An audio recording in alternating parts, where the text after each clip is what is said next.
Hello and welcome to a live Kerfefe break on Deprogrammed with Keri Smith. I'm your host, Keri Smith. We are airing on a not regular day. We're airing on a Tuesday because I've been traveling a lot. I was in New York this past weekend. Got home at 3 a.m. and we're doing this makeup show because so much happened. So if you guys were following along with the MindsFest tweets and posts that people were putting out, I was there for MindsFest at the Beacon Theater. Got to hang out with my guests today, and then on Sunday we went to New York City Pride, a big group of us. And so we're just gonna talk about all that today. I don't really have a lot of announcements other than if it's your first time here, please consider liking and subscribing. This is a relatively new channel, and some people find their way here through the algorithm. And what else? Thursday, I've got an interview that's going to be coming out with George the Giant Slayer. So I hope you guys will tune in for that. Okay, please welcome. Oh, why aren't they coming up? Here they are. Ah, there they are. Daniel and Brent from Dangerous Rhetoric. Hello, guys. Hey. Thank you for having us. Yeah. What a crazy weekend we had. Yeah, I feel like I just left your place. I did just leave our place. Yeah, I think we split. What was it, around like noon yesterday? So it's been like 25 hours. Yeah. And you just got back today, right? This morning. I got back. There were delays because of storms. I got home to my house at 3 a.m, but Billboard Chris just now got home. What a trooper. Yeah, he's a real trooper. Yeah. So I'll just tell people so first of all, thank you for letting me stay with you. I was there we all went to MindsFest. They had an incredible lineup. It was people like Zuby, Cornell West, our friend Libby Emmons, and Chrissy Mayer, and Tim Pool, and then there were lots of people who came. Seamus from Freedom Tunes was there. Alex Stein was there. And just getting to connect with all these people in person, it's always great. There are lots of people from the chat here on Deprogrammed who I got to meet up with in the lobby. And if you're here today, hello. And it was just a great time. Got to see you, Mikey Harlow, tons of people. So yeah, it's nice to have that personal connection to gather in a space where, all these sort of things can pop off and conflict and have the ideas just like spoken aloud, even if you're not allowed to, always speak as loudly or as precisely as you want on the digital mediums. Yeah, it was honestly an honor to be there at that event. It felt like one of those historical moments. I'm like, this feels important. Obviously, I'm sure Minds is going to keep doing that. I can't see the platform not continuing to grow, especially after having an event like that, which I thought was quite successful. So we'll see. I think they're going to be doing those sorts of things every year now, and I look forward to that. But being able to be there was, like I said, a real honor. Brent and I were like fanboying the whole time, seeing people that we've only ever seen online, and met a couple of them too. So that was really, really awesome. Yeah, Coleman Hughes was there, the comedian Jamie Kilstein, Tulsi Gabbard. Got to say hello to Tulsi. Who else? I mean, it was just, you're right. It was just, I think it did feel like a historic moment because you have all these different people, different points of view, but everyone agreeing that we should come together and have discussions, even when we have disagreements. Destiny was there. He's usually there representing the left. Yeah. There were some other, what was that woman? Margaret Kimberly was her name. She was amazing. Now she's what you would call, I so want to get her on my show. She's what you would call a classic, what I call classic, like an actual progressive. Yeah. And probably might call herself a socialist. I'm not sure. She's a true lefty, but she's not woke. She identified as being on the left, I recall there. But yes, I liked her because she was very, very adamant in her stance in pro-free speech. And just, her approach was just let people say what they want to say, and, let the discourse happen in an open way. And I agree with that because me, frankly, I don't know, I would kind of rather have the actual bigots feel like they can just say stuff, because then at least I know who you are, and then I can address that, address those ideas in the public sphere with better ideas, right? And that's how we grow. But to just shut down discourse or to block ideas that you don't like, You know, I don't think anyone on the right or left should be okay with that. She was the older lady, right, with the gray dreads. The gray dreadlocks, yeah. She was very pretty. awesome. She was like a breath of fresh air. It's so nice to see unwoke liberals. She didn't talk enough. That was my only complaint, is that I wanted to hear more from her. I wish I had, you know, that they gave her a little more time, or maybe that she like spoke up more. I don't know. Maybe we'll get her on Keri's show. I feel like she didn't talk enough. I didn't get to hear enough from her. Yeah, I was talking to her backstage, not knowing who she was. We were just talking about gentrification. She was talking about Harlem. I was talking about Austin, and, you know, just changing cities. And we had a good, you know, you have good conversations with people without even, you don't have to know their background. I got the sense talking to her, she might be a lefty, but it didn't matter. We still have things we can agree on and just disagree on. And then seeing her on the panel, I was like, oh, this woman, she rules. Also, what's his name was there, from the Babylon Bee, the founder. Seth Dillon. Yeah. Seth Dillon. It's funny. He had me laughing. He's really James O'Keefe, also really good, really funny. James O'Keefe. Yeah. Oh, and there's a little Easter egg here for the knitters. I noticed, I took a picture of it and put it online. James O'Keefe was wearing green socks. So just everybody be aware. Yeah. I loved those socks, because green's my favorite color. So when I saw them, I'm like, yeah, James, get it. I'd wear them. I think Daniel did not. Did I explain to you the inside tee with the green socks? I did not. Oh.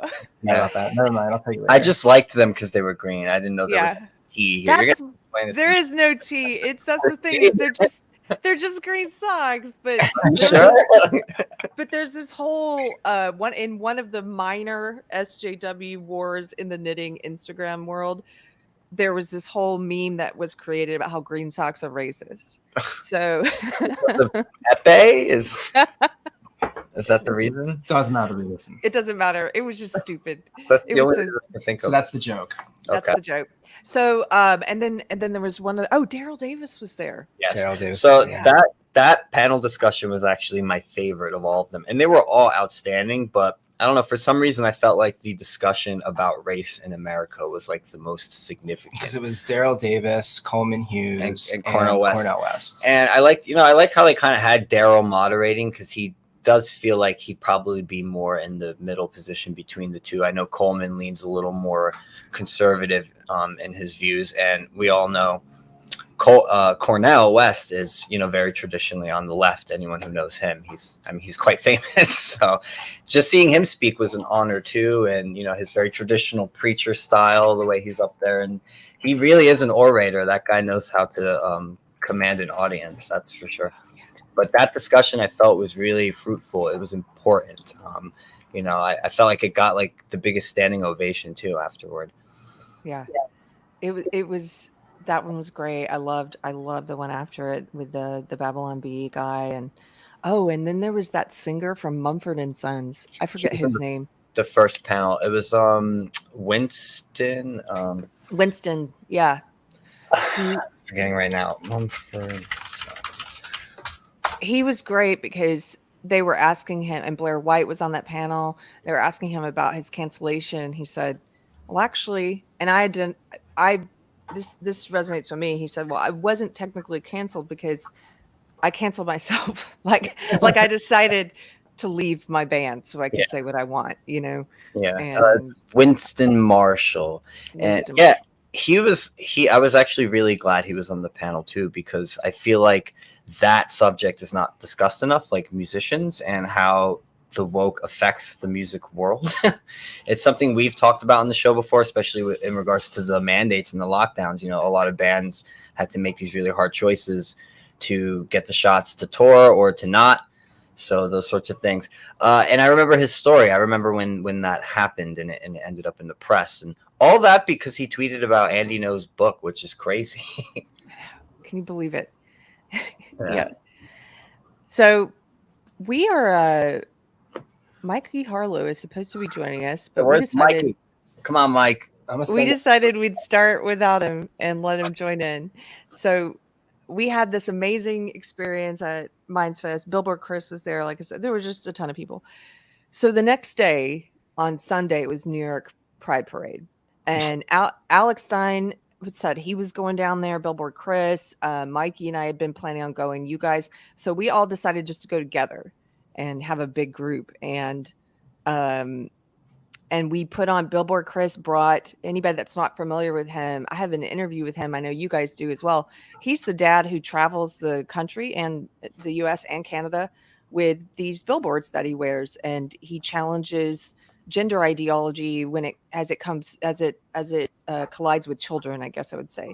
So he has signs that say things like children cannot consent to puberty blockers, or gender ideology does not belong in schools. And he tries to talk to people at events like this, at university campuses. So he had extra billboards. We put some on. We all went down. Do you guys want to play a little of the footage from your video that's being released today? Yeah, Brent Scott. Oh yeah, do you want me to cue it up, or you guys want? I put it in there. I didn't know what we wanted to share. It's like a 14-minute video. There's the 2.5 minutes between Chris and that one guy. Actually, that's a good little slice. Why don't we just play that little one? Okay. Can you share your screen? That way you can show exactly what parts of it you want to show. Yeah. Let me see here. So Cole, you guys give Cole a big hand. He's here helping us today. Cole, we're gonna let Brentley show this one himself. That way he can direct it. Echo. That's the only thing I'm worried about. So if you guys are not already subscribed to Dangerous Rhetoric. Oh yeah, sub please. Seriously, we need it. We don't even have 1,000 yet. Come on, guys. We're almost at 600. You got to get to 1,000 so that you can get monetized and then demonetized. Yeah, what's gonna happen? Okay, so we're gonna. I just want to read Teresa's comment. She said Mikey's doing his hair, and that's probably true. All right, let's try this without the system audio and see if it works. Play this one. So they're going to be putting this full video out later today on their channel. And I'm just pulling up your channel. Oh yeah, you guys are at 591 subscribers. Come on, we can get you to at least 600 during this. It's a little sad. It's not sad. Shut up. No, but this is good. I was on when I started my new channel a few months ago. I went on Chrissy Mare's show, and they did this. They were like, "Let's get her to such and such." Okay, so let's set I like to set reasonable goals. Let's say we can add 9 people. 9 people in the chat. Go subscribe. That's definitely. Say get us to 1,000. Oh my god! You get us to 1,000. We got to do more of these though on the stream. Let's see. Yeah. Okay, so it should be able to work now. Let me see. The only billboard. Did you guys hear that? I heard can hear it. You can hear it. Okay. So then I think if you can hear it, then the stream can hear it. And we should be With the one, the only billboard, Chris. We're out here at the Pride Parade, New York City 2022. It's wild. How do you feel today with this sign? Are you nervous, Chris? No, it's beautiful. It's peaceful. I've got friends out with me. For almost 2 years, I've been standing by myself on street corners in the freezing cold winters of Canada. So for me, this is like a dream come true. I've got lots of support today, and we're having conversations, and we're getting the truth out there. It's hot. We're having. These guys right here, back here, watch. They walk by. They look at the sign, and they do like a double take. They do a double take. Street corners in the freezing cold on the right side. Look. So for me, this is like a dream come true. I've got lots of support today, and we're having conversations, and we're getting the truth out there. Bros it's hot. We're having fun. It's actually a little fun. We're going to see. I don't see a lot of kickback. You know, some people are arguing with you, but really, I think I was surprised you're actually getting some support, more support. So where does that come from? Where does the support come from, Chris? A lot of the gay and lesbian community does support me. A lot don't, because they haven't just put enough thought into this issue yet.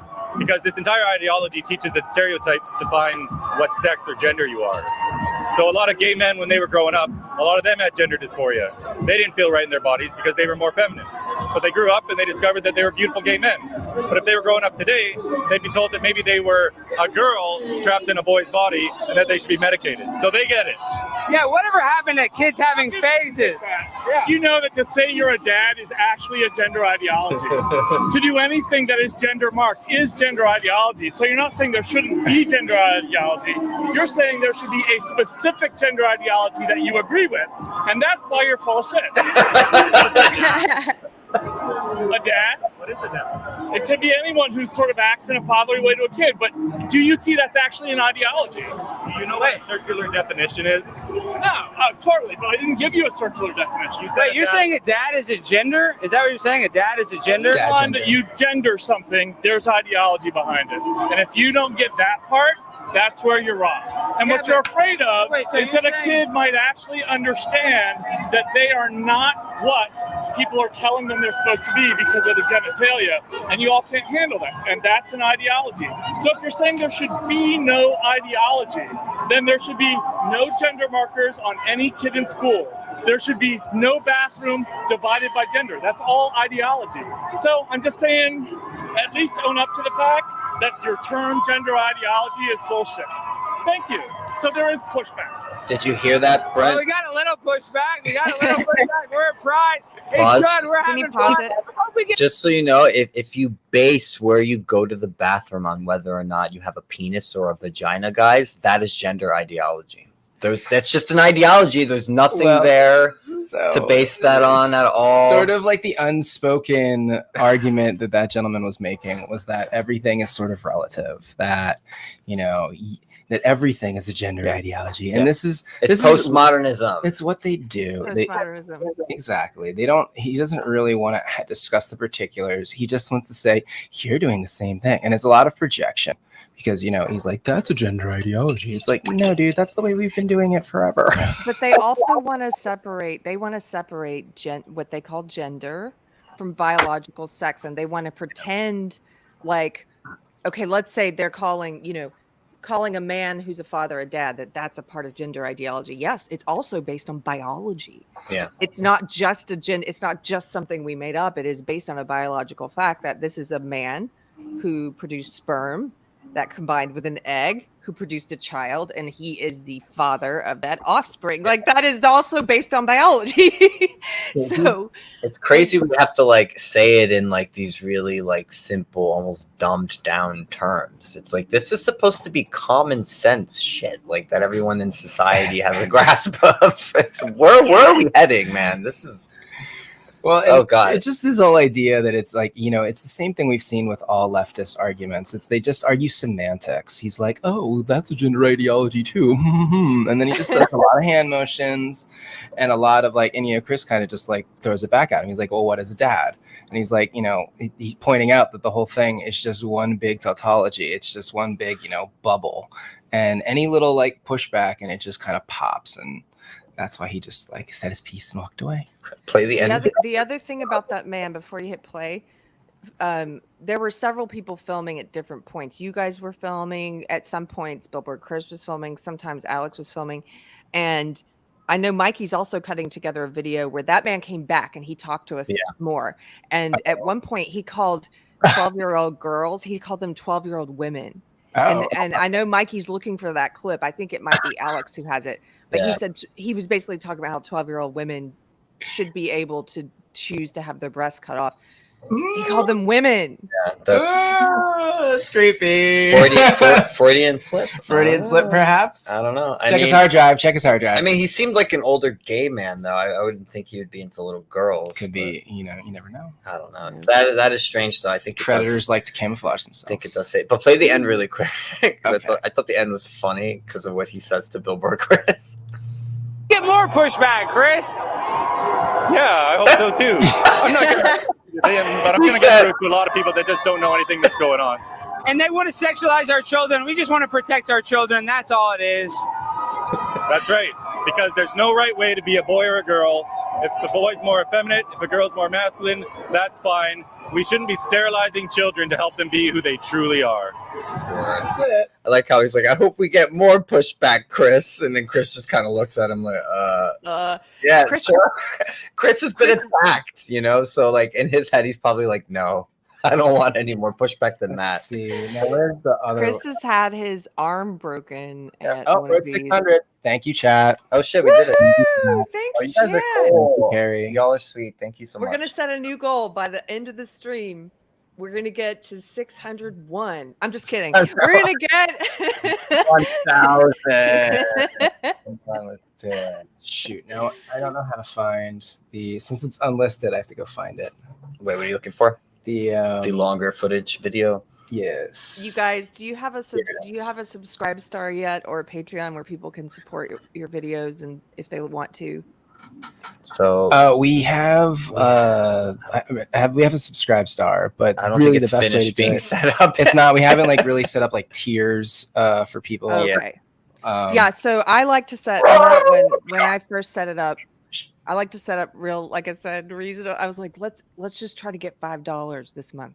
If we can hit $5, little goals. You got to start small. Yeah. Start small. No, we have gotten some donations from people though to like Okay. PayPal and Venmo and stuff, and just not like monthly things, but just chunks of money, and that's really cool. And some of that has been from like strangers, which is really weird. I'm not used to that. People I don't even know, wanting to support what we do it's going to take a while for that to kind of settle in. So here's another interaction which was interesting. This was between Chris and some Zoomers. Oh yeah, these Okay. They do have a bit of so a back and forth, frustrating. but well, it's whatever. Consumers. I actually travel North America having conversations about the harm coming to Do kids. you have children? I do. You don't hang out with your children? No one's being harmed. Yeah, of course. You No can hang one. out with your children, What is this doing You to know? anyone? How is this harming anyone? That's Well, great. I'm here specifically talking about the child abuse of puberty blockers, cross-sex hormones, and surgeries on children. Okay, it's funny because the amount of people who detransition is so fucking low, and meanwhile they start super young.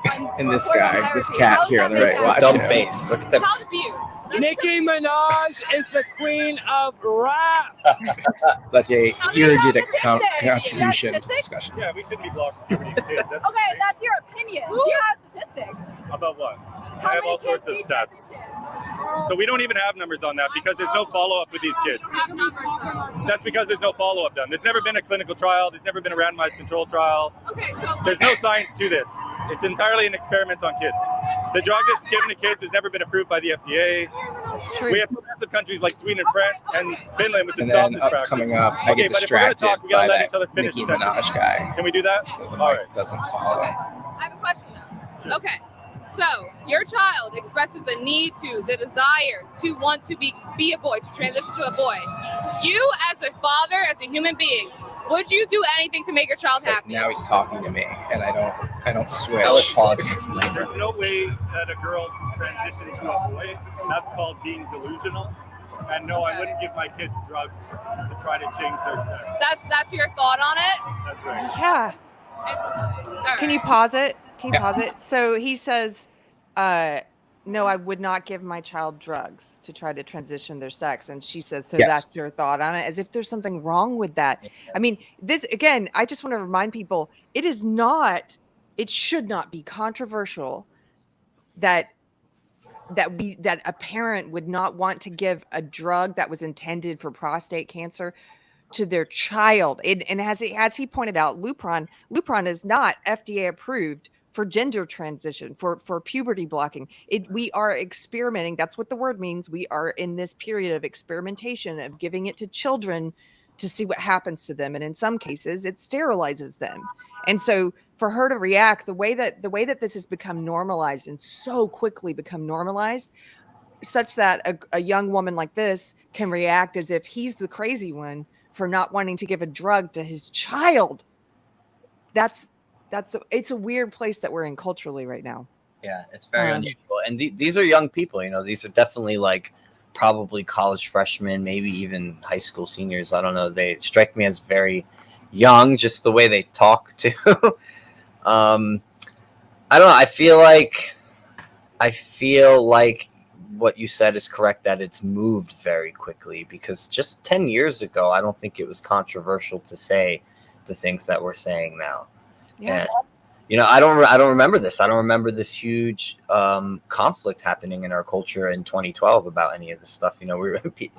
Occupy was still going on. Everyone was fighting about class issues and stuff like that. And fast forward 10 years. Well, I mean, this is the main. Flowers has it in the chat. The poor Yeah. kids have been brainwashed. They Haven't really been exposed to these ideas. And this is why this work is really, really important, because it gets to places, it gets in front of people's eyes who haven't seen it, because, their social media, they don't come across this stuff.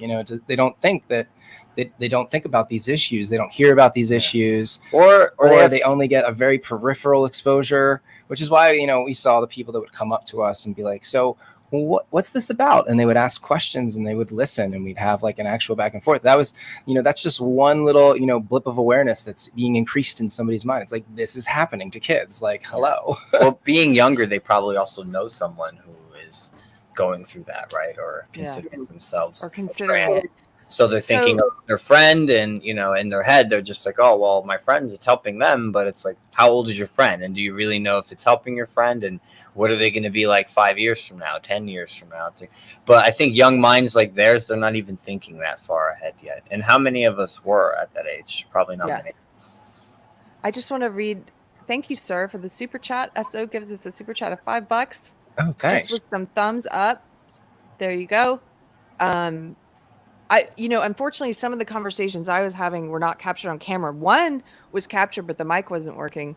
But I will say, on the positive side, I had 2, I would say, that were really good, and the other 4 were interesting in their own way. But the way that everybody has their own approach. The way I was approaching it was I was asking them this question, trying to get them to think.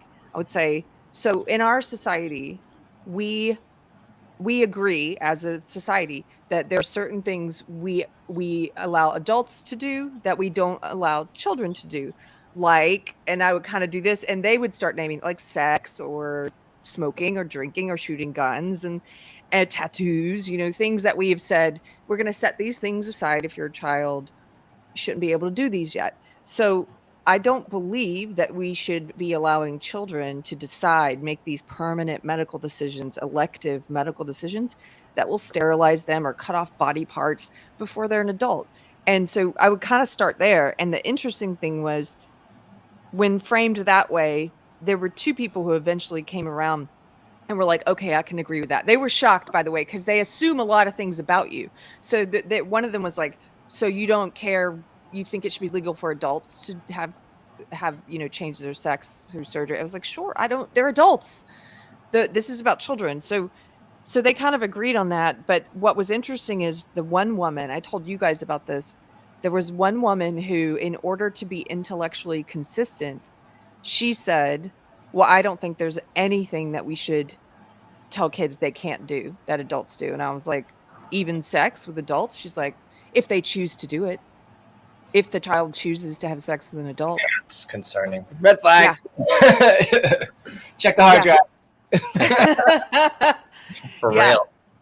But I think it's because she knew, like, I think some people are, when they get to that point, they realize, well, in order to be consistent, I'm just going to go full hog. And that's what she did.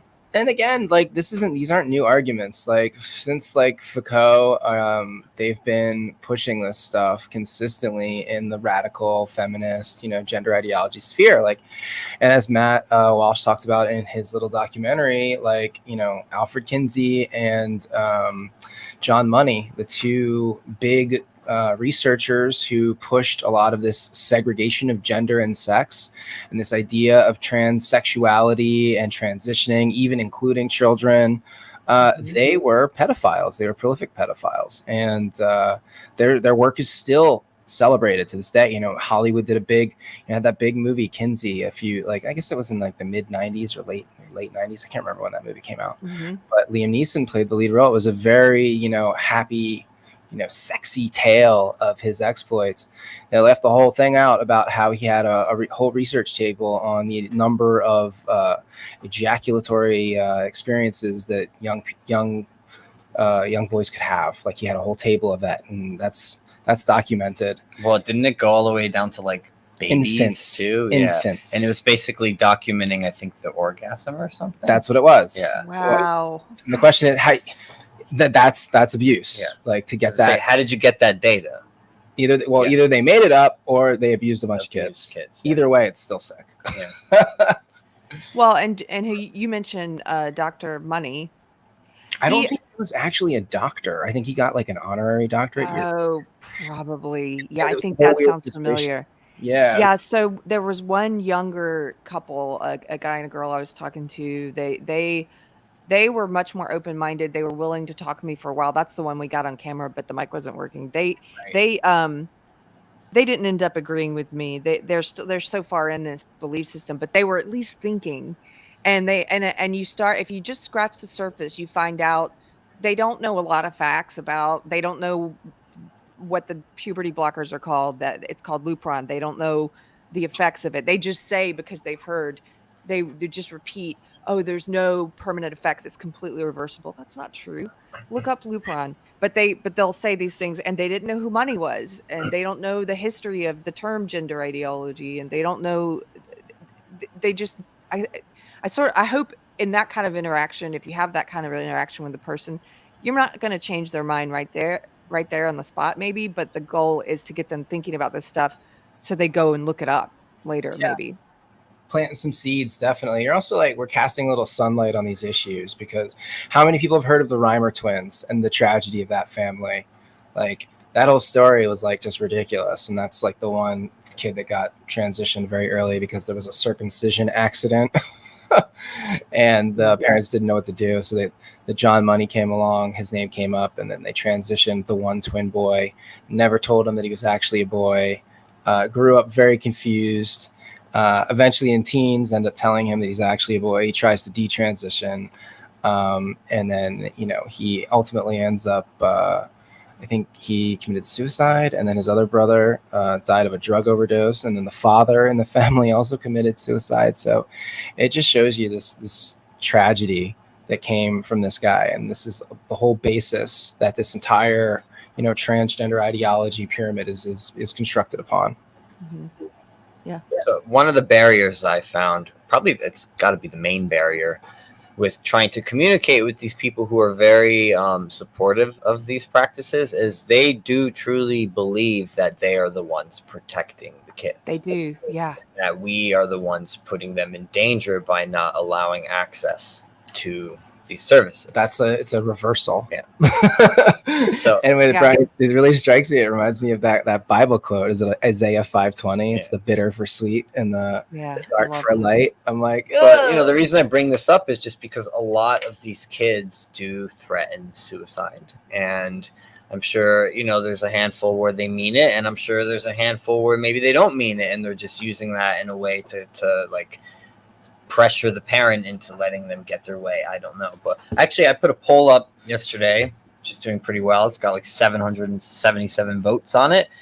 But I asked Twitter, if your 12 to 17-year-old child is threatening to don't say that, end their lives and wants to take puberty blockers as well as have their breasts or their penis removed, would you go along with this as a parent? And to please explain your answer if you can. So far it's at 90.5% said no who answered. 7.3% said I'm not sure, and 2.2% did say yes. And I don't know how biased this is, because it went to my following, and most of my following are people who probably will say no, but it's being shared around, so I'm hoping it's getting other demographics as well. But I do find it interesting that of the 2.2% who said yes, none of those people who clicked yes volunteered to explain their answer on my thread for some reason. None of the yeses. Everyone who explained was, I guess, either a no or an I'm not sure. But the answers are really interesting. So comforting to know, too, that most people do seem to not be okay with this. Brent, do you have more of this video you want to show, or do you want to save it for people to go watch it on your channel? It doesn't matter. We can go through some more. This one was interesting. This was the guy that shoved Chris. Like I didn't catch the whole thing, but I just, took some quick video just in case he came back with this gentleman here in the blue sweaty shirt. He like nudged Chris, and then apparently Chris said he hit my billboard too. I didn't notice. He was like, he tapped it. There's also that girl that jumped in my face and did her middle finger. Got that. Let's see. Here we go. And that's the end here. And then.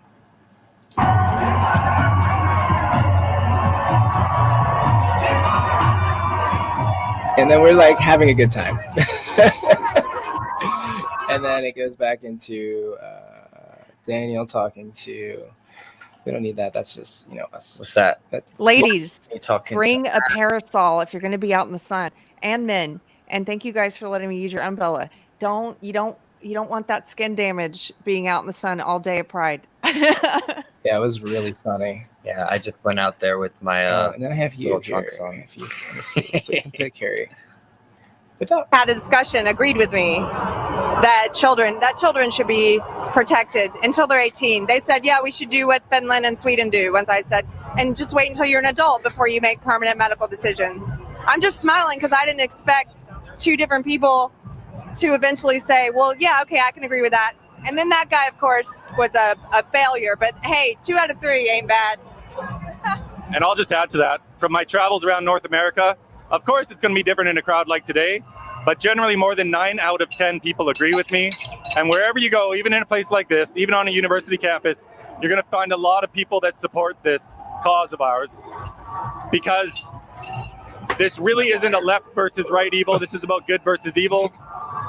And people know that we shouldn't be sterilizing kids, stopping their development, stopping their future sexual function, and turning them into lifelong medical patients. And then I just took some B-roll. This is funny with the music and we're all walking. Yeah, so it's just us walking, and then the one last thing that we'll show is the part where we get booed. This is fun. Oh yeah, show the booing. Yes, give me those views, honey. Transphobic ass motherfucker! She was very mad. Sing it, honey. Protecting kids.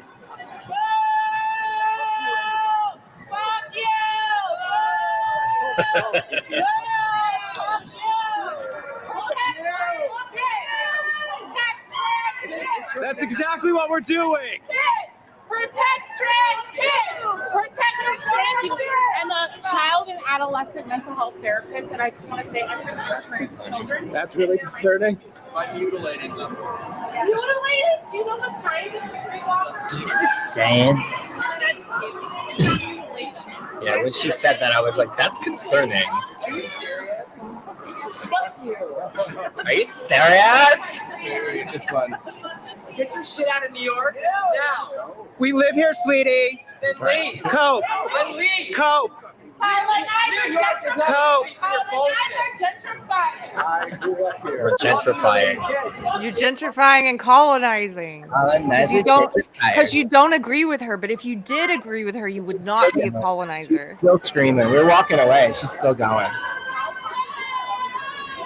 Okay, so right here, if you pause it for a second, we had just come around. Now, I think Billboard Chris has this footage. We had just come around this area where people are sitting outside eating. We were looking for a restaurant. We were actually pretty much done. And we ended up taking the billboards off. But as we came through here, she riled up the crowd and was like, boo them, they're transphobes, boo them. And the crowd starts booing. And at one point, I felt like, because I'd been joking earlier about being in Game of Thrones where you had to do the walk of shame. They're like, shame. Yes. And so it happened. There was a chorus of boos. And I was standing in the middle. I just started turning with my sign. Hi. I love this part of the footage here because Matt is also kind of he's just thrilled. He's like, they're booing us. He's happy. He's like, I'm getting booed. Well, I asked Matt after. And Matt, we should have him on tonight. Matt is also has a channel, and he has been speaking out as a gay man against transing kids online. But I asked him afterwards, what was that like being publicly booed and shamed? And he said, not gonna lie, that it was really uncomfortable. But he said, because I haven't had that kind of experience in real life where you can see people yet. I've just had it online. And it's uncomfortable. And one of the things he said that was interesting is because he's an empathetic person, he said, I don't want these people thinking that I'm trying to harm kids. And I know they think that. He's like, I'm trying to help kids and it hurt. I don't want to hurt these people. But then I have to remind myself they're wrong. And I know they think they're helping. I think I'm helping. But it's that human nature, I think, of sort of a crowd of people assuming the worst about you and just having to get past that and be like, that's okay if they assume the worst because it's not true. Yeah, it's like I don't want them to see me as like this horrible, bad person. But at the end of the day, it's like, you know, if you know you're not, you're not. And People are going to think what they're going to think, and you can't control it. Groupthink is very powerful. And, you know, typically when it comes to like standing your ground on very important issues too, you're not going to get cheered for it, you know? And any important time in history when people took a real stand, like an actual stand that mattered, they typically were not cheered for it. Typically they were in the minority and they were ridiculed and spat on and all that stuff. And it was only later that folks realized like, oh, they were on the side of history. You know a lot of history, Daniel, so you probably know a lot of those examples. But yeah, I know a bit. You know, I definitely like, you know, amateur like to study history. Brent and I certainly like to keep our library full of things to read. So yeah, and that's basically it. It's like a struggle session is a good example. I wouldn't say this is as bad as a struggle. Like we're getting good. Well, a real struggle session would be, you know, they're like dragging us out of our home and stuff, and actually parading us through the streets to shame us. We have not gotten to that point yet. And then I put credits. Our society credits. Yeah, but it looks like the stupid thing interrupted them. Twitter is sort of like struggle sessions. Turn that off. So yeah, I'm gonna remove this. Here we go. Cool. Thank you for sharing that with us. You guys, again, you can find this on the Dangerous Rhetoric channel. I'm going to drop the link in the chat again. Please go and subscribe. Oh, yeah, we're getting subs. Yeah, cool. Oh, wow, we got another 7. Whoa. Oh, my God. You're Thank you kicking guys. butt. This chat. Let me see here. Where is the... I'll make it public so they can go. You guys, Daniel, I saw you and Mikey were joking online about how Mikey said that his Italian came out with a couple of those interactions. Wait,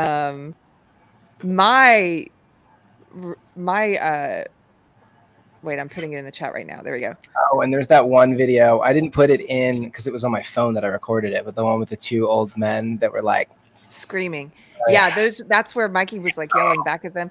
My tactic has just been, and this works for me, serves me well, and I just smile at them and let them hurl whatever abuse they want to at me. I think because if I were to yell back, I wouldn't be able to stop it. I would keep going.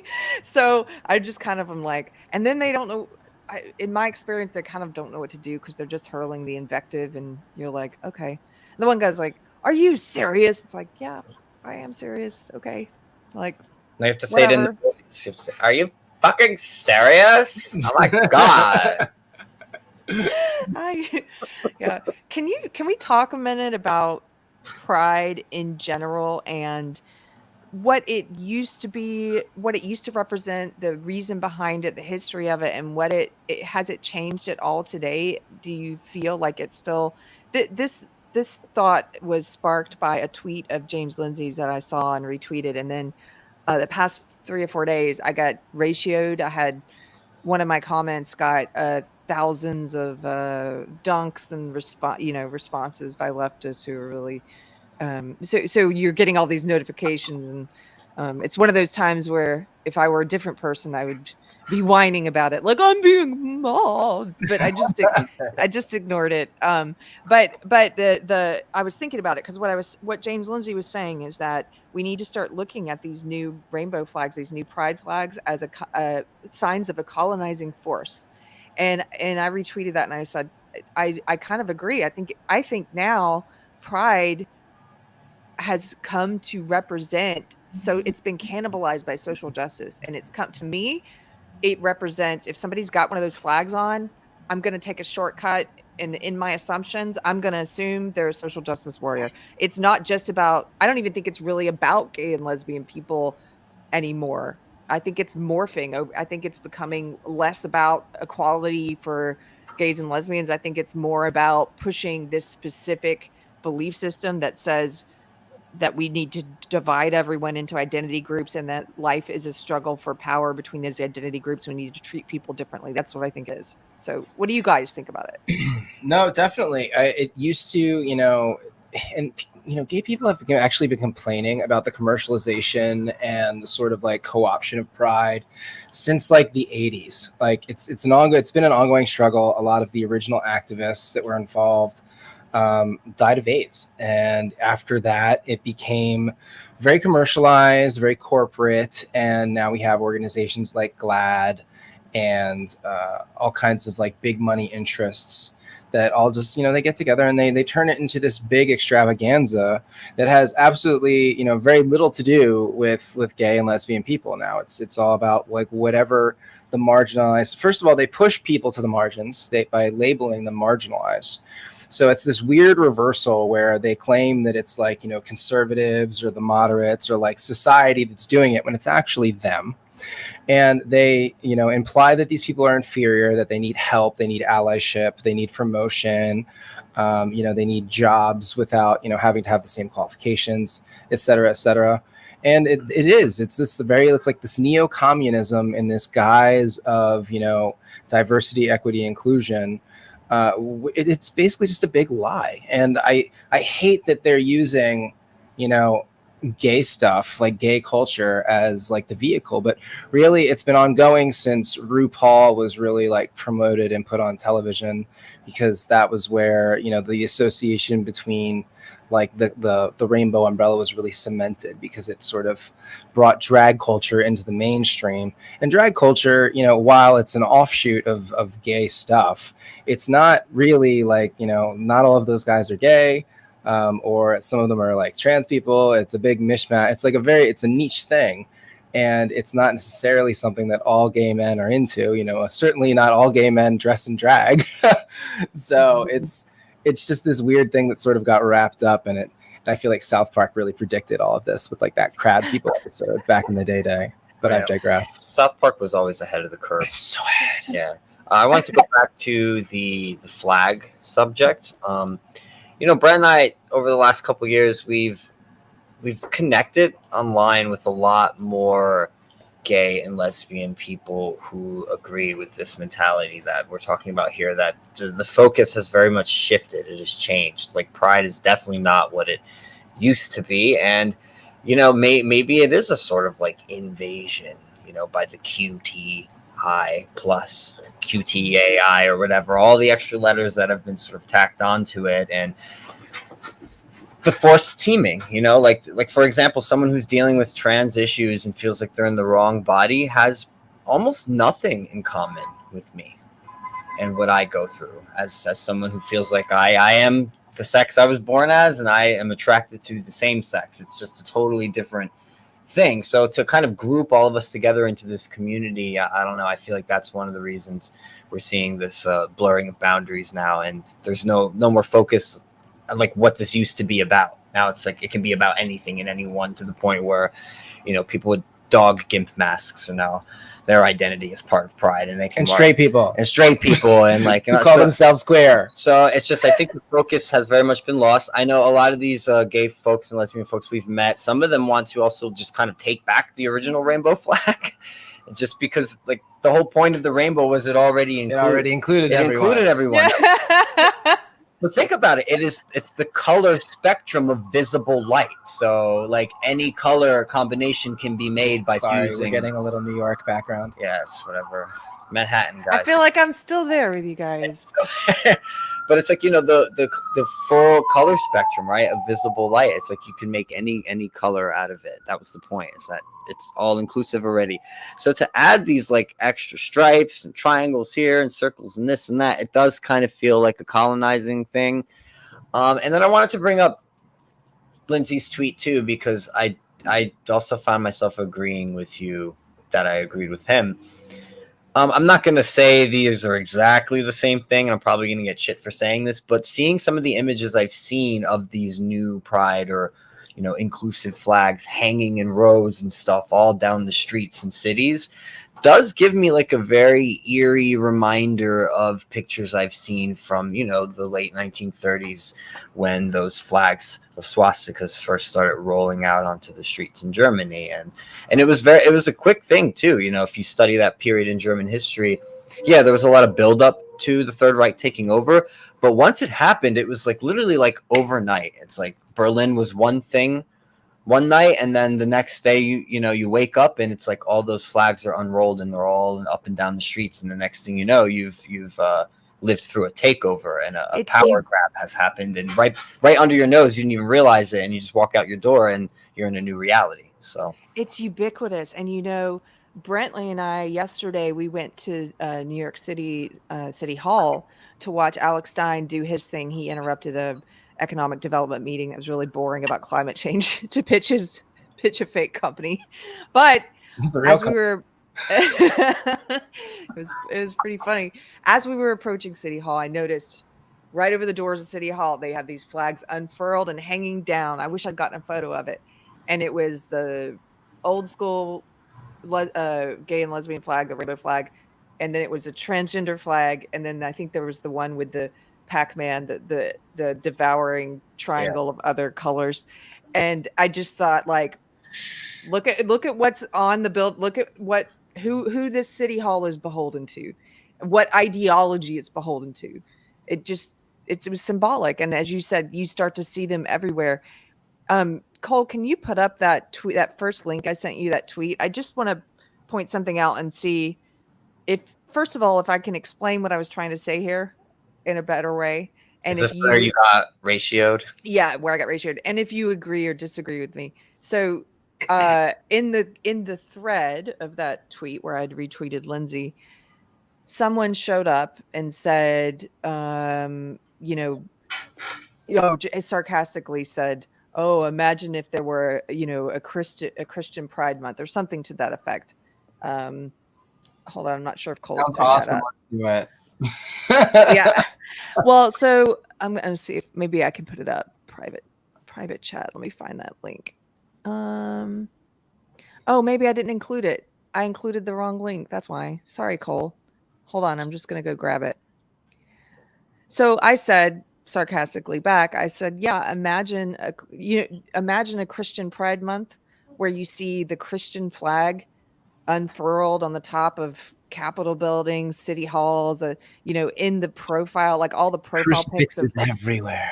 Right. Major corporations change their logos to include the Christian flag. There's parades, Christian parades everywhere. And so all of the dunking on that happened was people saying, "That's called Christmas, bitch." Like they were all like, "Dummy, that's Christmas." No, it's not. It is not. Here's the point I was trying to make. It is not. Somebody told me, "Oh yeah, they said something about the movies Elf and I forget some other Christmas movie." I'm like, "I'm sorry, is Elf a Christian movie?" No, it's not. It's not. And then people were also purposefully taken out of context and saying that I wanted a Christian Pride Month. No, read the thread. I don't want a Christian Pride Month. I can't think of that would be awful for Christianity. I don't want that. I don't want my religion foisted on the country from the government.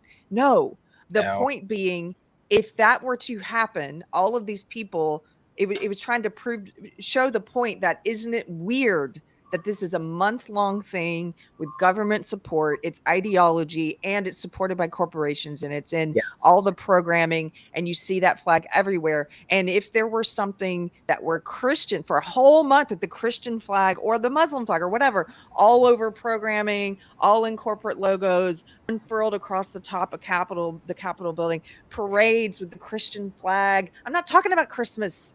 That has been separated. That is now a secular celebration for the most part. Christmas is mostly, I would say mostly a secular holiday in the West now. It's only religious for people that celebrate it in that way. I mean, yes, it is a traditional Judeo-Christian holiday, although, we could also look into like pagan stuff and all that. But the point is, I think in the West, it's not generally celebrated as a strictly Christian holiday, I mean, Santa Claus and all that. And again, all of throughout Christmas and Santa Claus and presents and shopping is what's being promoted, not, Christian values, a little bit goodwill towards men, like a little bit like some of the classic values still remain. But it's not like, you don't see, crosses everywhere and a reminder to like, thanks be to God. And we're not seeing like holiday double mastectomies.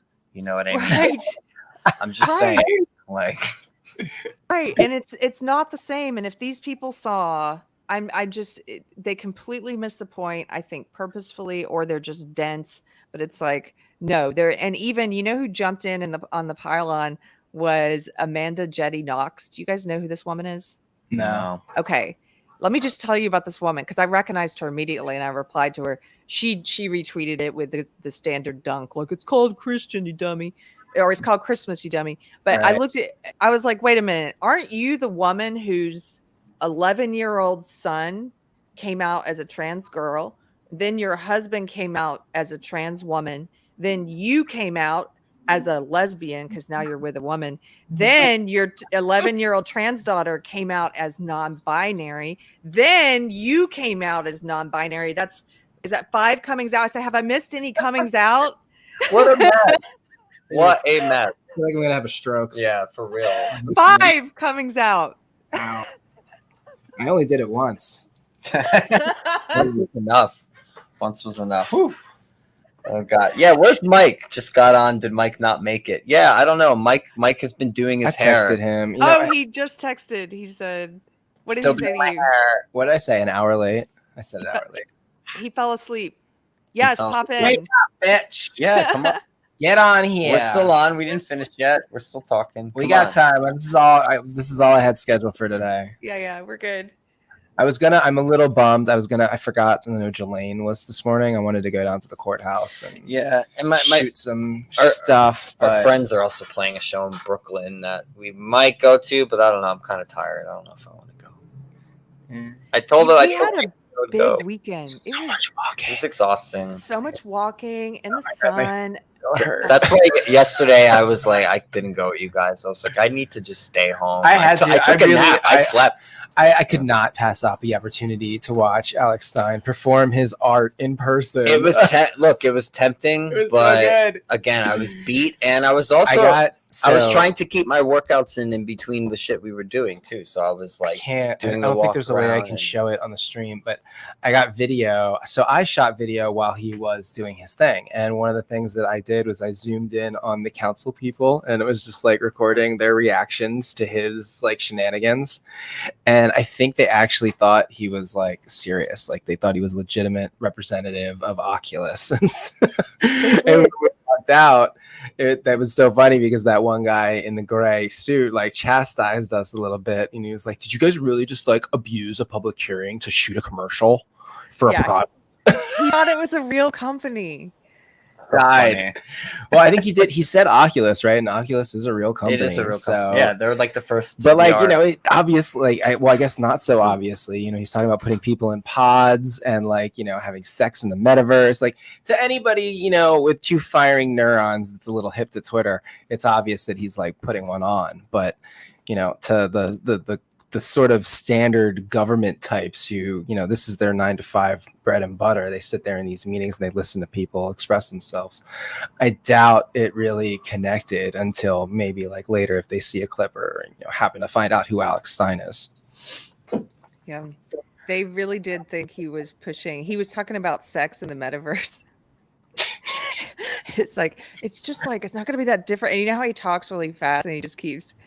And we sat through a boring hearing where they had all these different community members zooming in who were talking about how if you change your windows or your toilets. Public Law 97 here in New York, which is discussing passing it. It's going to enhance the green vibe of the city. It'll probably, knock up our ESG score a little bit.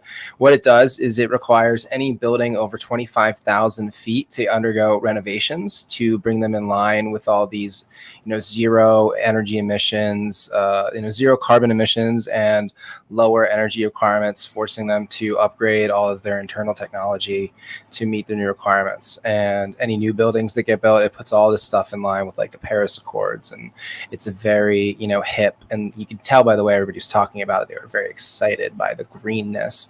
And then there was one guy, I was paying attention, I noticed one guy came in and was just trying to be like a little critical. He's like, I don't know if we have the actual workforce to meet the demand for the upgrades and the infrastructure that's going to be required, because, you know, this time period, because what they're trying to do is have some stuff like by, I think 2025, and then some more by 2030, and then more by 2050. And he was like, we don't have the current workforce necessary to do those upgrades in this timetable, I don't think. And he was just trying to be like a little critical, but everybody else was just like singing the praises. So they'll probably pass this law. Yeah, they were saying things about climate change, like, you know, New York City may not even be here in a few years if we don't do this. Be underwater.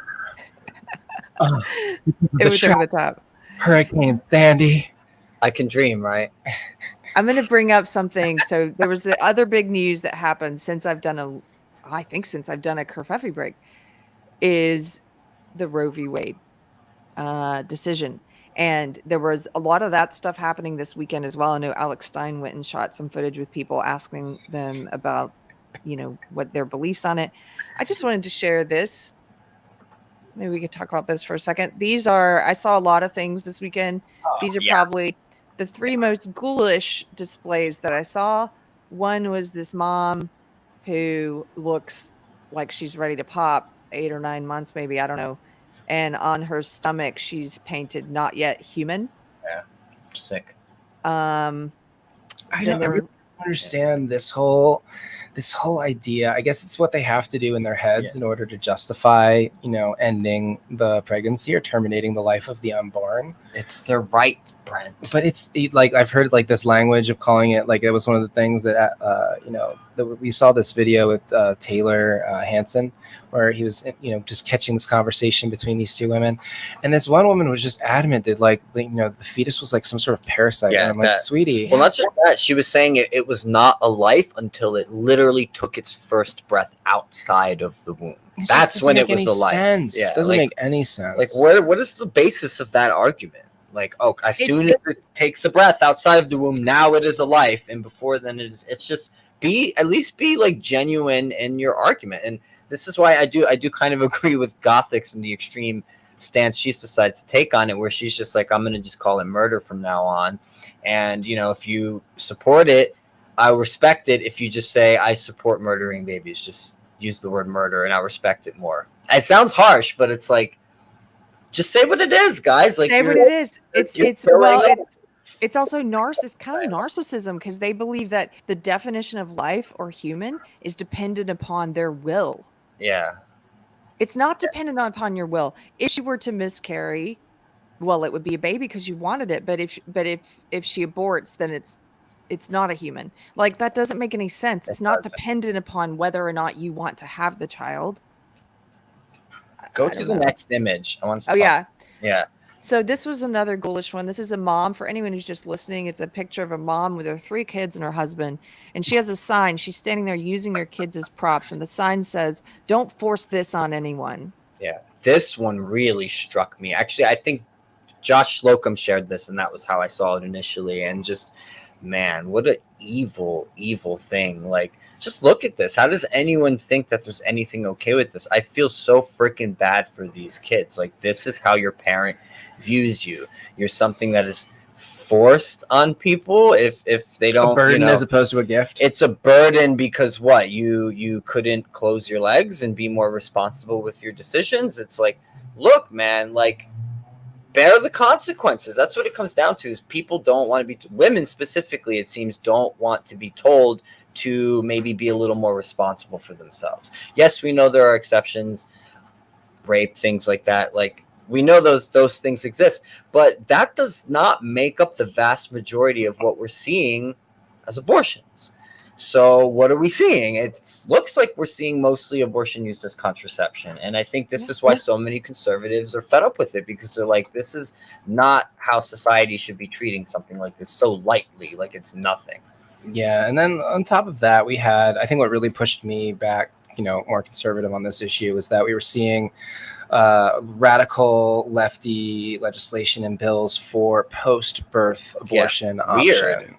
or Yeah. perinatal. They have all this weird euphemistic language about it, but basically what they're talking about is killing the baby after it's born. And there was one in Virginia that came up and got shot down. I know in New York, we're very like up to the moment, of birth. They can opt to pull the plug, and then basically you're going to deliver that baby, and it's going to be, they're going to terminate it. And that is what has pushed me back to the right on this issue. I still think, a woman should be able to choose. She should be able to choose in the first, maybe like until it has the heartbeat. I think that's a good compromise, right? That's like 8 weeks, 7 weeks, maybe the first 2 months is a reasonable compromise in my opinion. But now it's back to the states. So, and honestly, this is the way that it should have been. There is no constitutional amendment for abortion. The pro-choice lobby never lobbied for that, never pushed for it, they just sort of rested on the laurels of Roe v. Wade without really understanding that it was a very flawed ruling based on very flimsy, jurisprudence. And as soon as we got a conservative majority, they swinged it back. And RBG agrees with you, Brentley.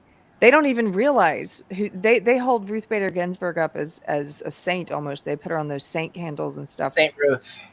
She is on the record saying that the Roe decision was a faulty one, and that and her being a pro-choice person said that she wished that the decision had been a different one and not that case and she explained why from a legal perspective and as a judge why she thought that was a faulty decision. So I bet you if she had been on, I think she would have sided with the majority here, and they would have been shocked. They would have said, why is she doing this? She's pro-choice. I've got one more slide to show you guys, and then I think Mikey's joining us. This is the other really ghoulish one I saw, and there's a lot of people in chat mentioning this one. Anna Navarro uses disabled brother and step-granddaughter who has Down syndrome as examples of why women need abortions. I don't know if anyone saw this. She went on CNN. She actually used 3 family members. There was another niece or someone who has autism that she mentioned. She basically was saying, look, I've got family members who have Down syndrome and autism, and it's really hard and expensive on parents, and that's why we need to have abortions. To me, that just doesn't make any sense. Like, the amount of cognitive dissonance going on there, to basically imply that members of your family should be dead instead of living, because that is classic eugenicism. That's not just classic, Aryan sort of thing. Not just dead, never have existed. Right. They should not have existed to begin with. Yeah. To me, that's even worse. It's like you're not even good enough to have a shot at life. It's pretty ridiculous. Look, I've talked about it before on the show and our show. I don't know if I've mentioned it here, but my mom has cerebral palsy. She was born with a developmental and mental disability. She lives in a wheelchair. Now we know that that's caused from trauma in the womb. It's not like a genetic thing. Typically, it's something, a woman could fall or get hit there, or even the umbilical cord could wrap around the baby. The point is they're born developmentally stunted. And, back in the day during, the time of eugenics, when all that stuff was coming about, someone like my mom would have been sterilized. They would have said, well, you shouldn't have kids. Or they would have told, her parents that she should have probably been aborted if they realized that there was something wrong in the womb, right? Don't have kids, you're going to pass on this illness or whatever. And the doctors did tell her when she was younger to not have kids just because there could be complications. Both of her sisters, I think, had miscarriages or something. And thank God she did, because that's how we got a Daniel. Well, she had 2, and they both turned out fine. So there you go. She didn't have any miscarriages or anything, and none of us turned out with any major issues. I guess. I don't know how normal I am over here. But my point is I think everyone deserves a shot at life, and I think everyone deserves a shot at being a parent. If they truly want that and they can manage it, even someone like my mom. And my mom really wanted to be a parent. Hey, right on time. It's Mikey. Hey, you're blurry and shit. Where's your blurry? You're a little blurry. Where's your brick background? Are you plugged in? You're not on Wi-Fi, are you? Right to your bricks. What's that? Wi-Fi. If you're plugged in, you get a higher data rate. It can less. Do people do that? Oh my God. Yeah, Mikey. Mike Harlow, everyone. Mike Harlow. Mike Harlow. Hey. Woo. Hi. Yeah, you are a little blurry. That's okay. Maybe the connection will sync up in a minute if we just let it go. Yeah. I like the red background though. Sorry. That's okay. Everybody in the chat, please welcome Mike Harlow. You can find him on YouTube at Mike Harlow. You can find him on Instagram at Sleepy Harlow. Back on Twitter at Not Mike Harlow. Yes. And we talked about Pride before you got here. We kind of did a recap. Was there anything any thoughts that you had? Well, it's a lot to process. I guess now that Mikey's here, we should talk about his encounter, right? With maybe we should bring up the video footage of straight white bro. That's Mikey's footage. It is Mikey's footage, but we should pull that up and talk about it. I might be able to pull it up on Insta. That was probably. I'm trying to track down where the rest of it is because different people were filming different things, but it got even crazier after that. Yeah, people say show more Pride footage. Yeah, okay, we're gonna pull up Mikey's footage of Mikey's encounter. This is the epitome of social justice. It's a straight guy yelling at a gay guy about how he's anti-LGBT and full of hate. Well, and to be a little fair here, he was talking to Billboard Chris at first when he said, "I'm a straight white guy like you." He was referring to Billboard Chris, but I think he did have this general assumption that everyone who was with Billboard Chris must be straight people, which was not the case. There were 4 gay men with Billboard Chris that day, all of whom were out there supporting him. So I guess we're all self-hating gays. Is it ready? I'm others hating. And turn the volume. And I have no hate for other people. You wake up every day and hate people. How do you have energy for this? No one hates Go home. I'm a gay man and I don't want you people speaking for me, cutting up fucking children. At what age does a little girl have the right to a double mastectomy? You don't fucking speak for me. You straight liberals, you don't control shit. I'm a straight white guy just like you. And I have no hate for other I almost poked his eyes out with the gesturing. Mikey, yeah, your Italian hand gestures. I love it. I love it. Did you see Tina said on Twitter, she was like, if Mike Harlow ever goes full Italian and you get those hands, you done fucked up. So for anybody, if that was hard to hear, can you tell them what you were saying to him? Oh, this guy sucked. He was going off on Chris, and this was right after a couple people tried to take his phone away and tried to tackle it to the ground like these middle-aged men. Hold on, I can say that one too. Go ahead. Yeah, so then he came over to bitch at us. I'm trying to find who has the rest of the footage because it got even crazier. He told me, I was trying to tell him, he was basically upset about Chris's signs. So I was asking him, show me where the sign touched you. But I was like, words aren't mine. And he's like, yes, they are. They're very hurtful. So but what you said, what's that? In that clip, what did you say to him in case it was hard for someone to hear? Because there's a lot of screaming. If anybody's listening to this, what did you say in the clip we just watched? Oh, I said, I'm a gay man and you don't represent me. You don't speak for me. I don't want you people speaking for me. And the question that I keep asking these people, because they keep framing it as though it's about rights and equal rights and all that. So the question I keep asking, at what age does a little girl have the right to a double mastectomy? Because they're being given to girls as young as 12 and 13. I never get an answer though. Yeah. They don't want to talk about that. Very good question. I have the other one pulled up if you want to do that real quick.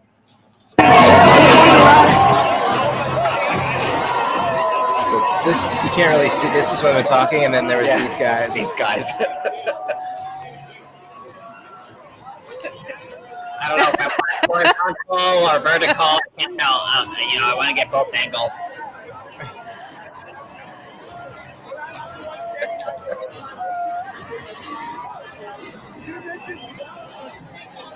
He's used to doing this shit, and these chicks being like, "Oh, you're so brave." Yes, dude, that's exactly what I was thinking, man. I'm like, this guy is over here trying to get chicks. Like, look how progressive I am. I support my gay friends and stuff.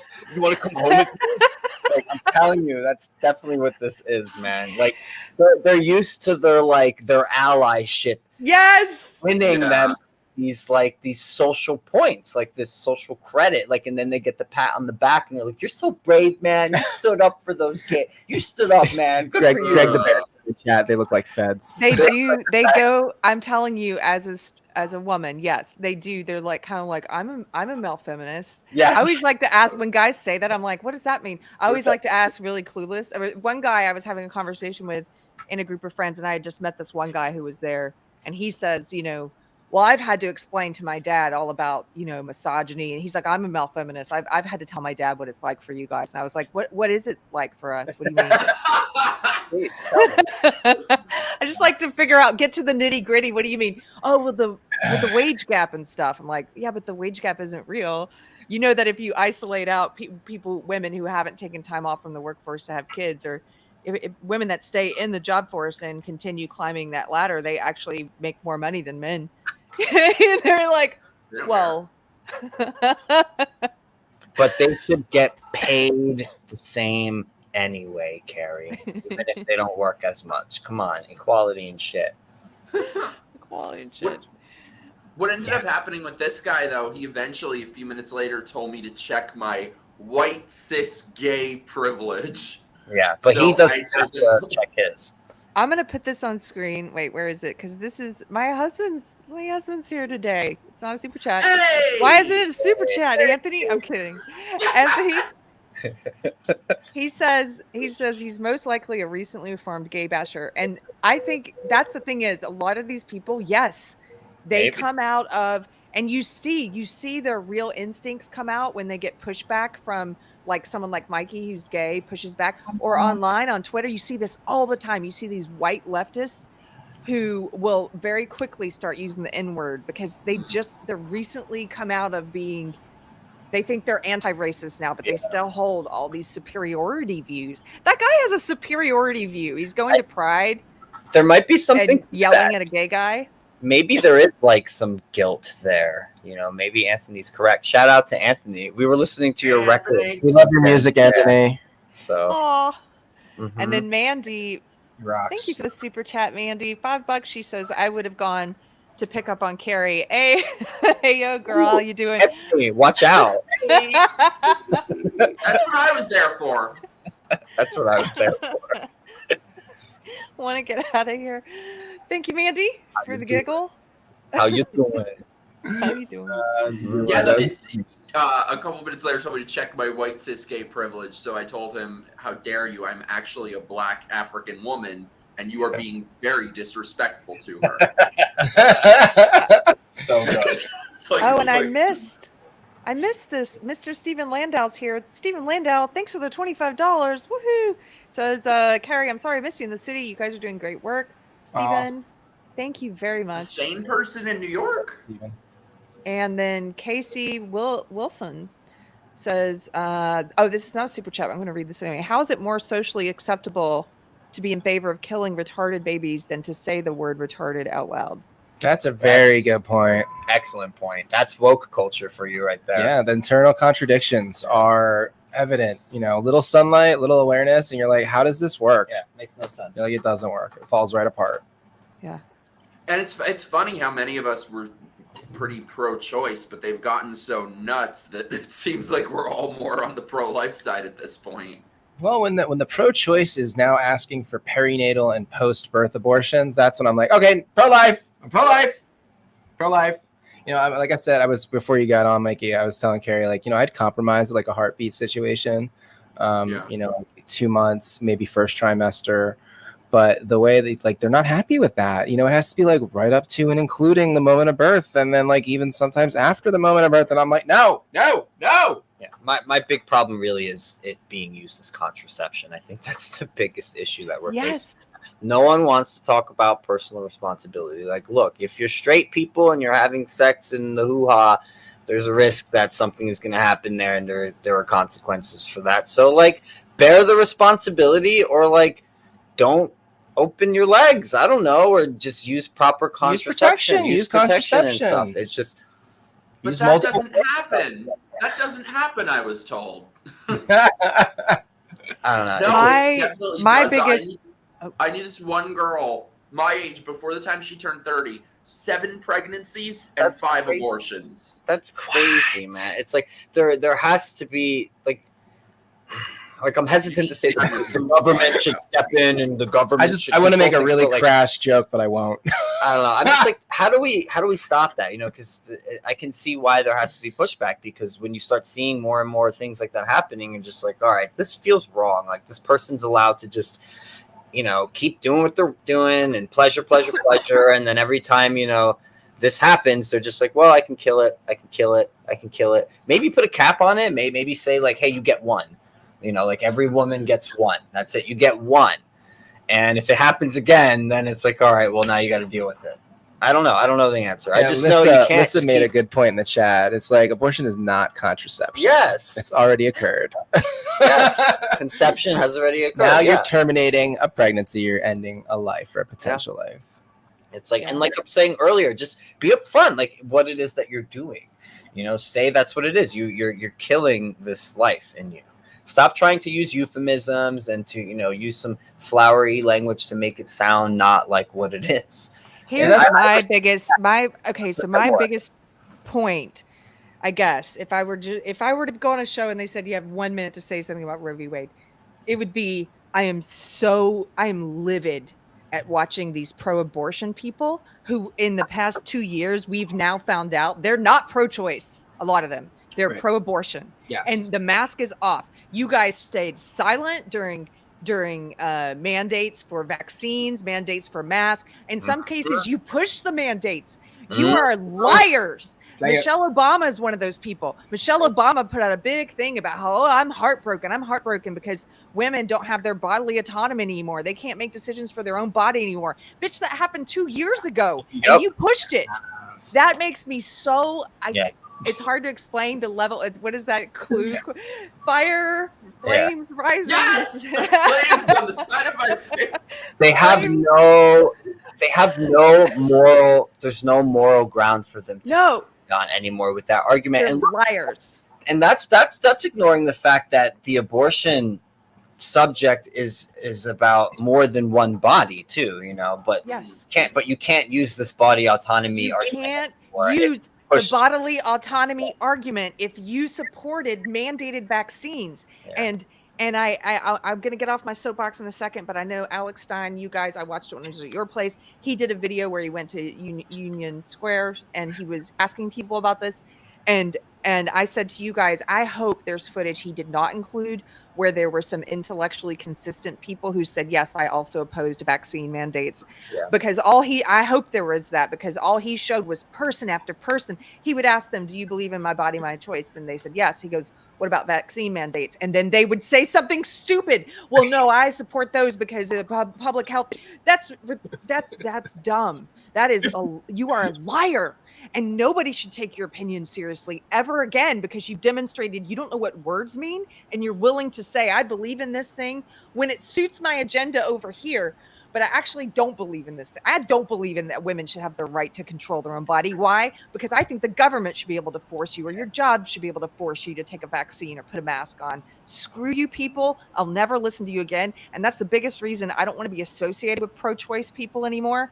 Even though I do believe I am technically, I'm like you, Brent, I'm pro-choice up until my beliefs are changing, but up until the point at which the baby can survive outside the womb.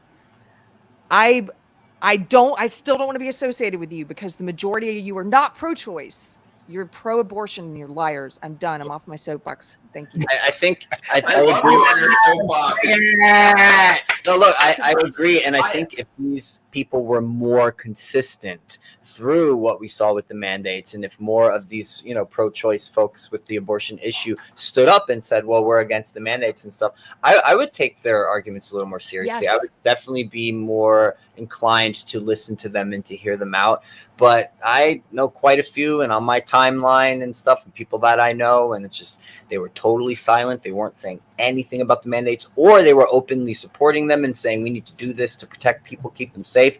And then as soon as this happens, Roe v. Wade, it's like they're all gung-ho. They're all posting about this. They're all just like, oh my God, we got to stand up for body autonomy and women's bodies. And I'm like, where the hell were you people a few months ago? Where the hell were you last year when I was being segregated from society and in my own city, where I live? And it's just, and then people were trying to like gaslight me like nothing was happening. Like I was choosing this, like I was doing this myself.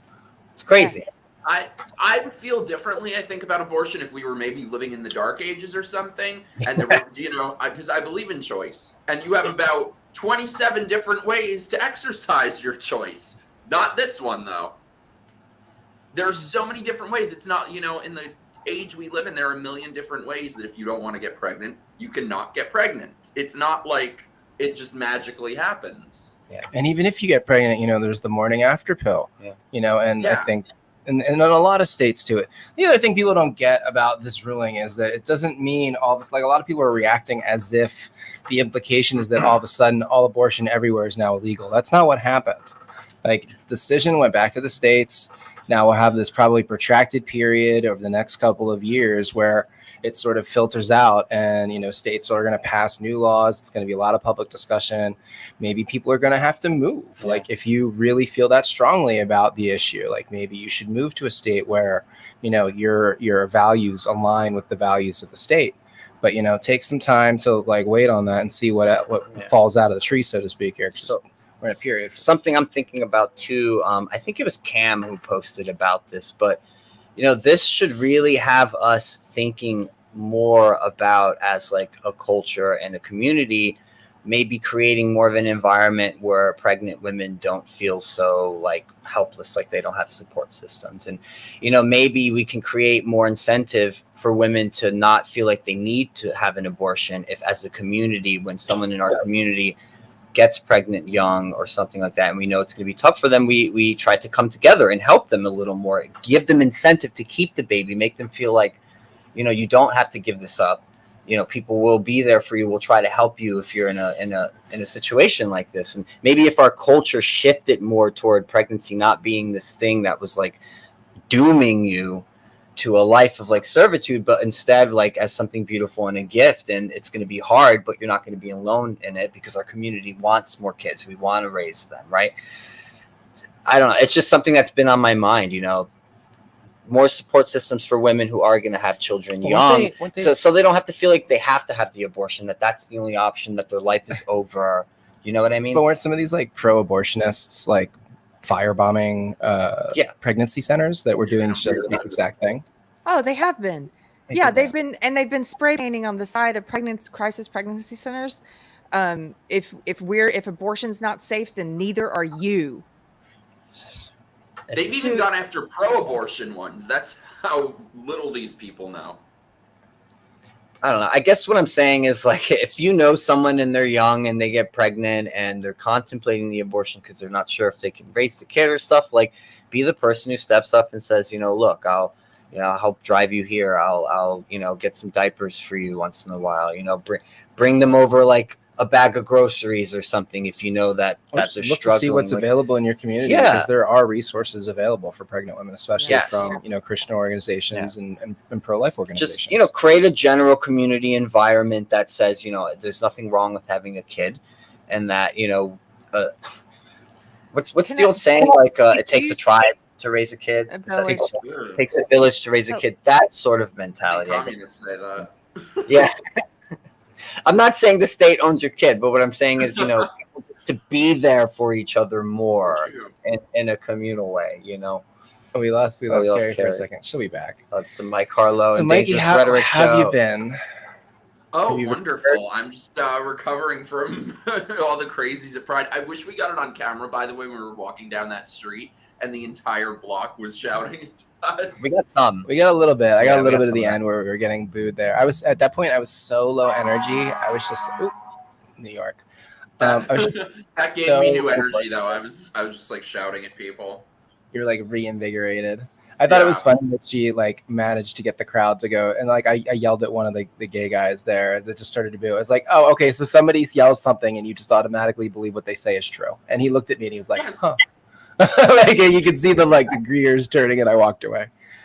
That's the thing, though. Some people asked me, why are these people so nuts? And I told them, I promise you, these people have never heard anything you're saying before in their lives. They've never heard a different point of view in their entire lives. I know, because I used to be like them.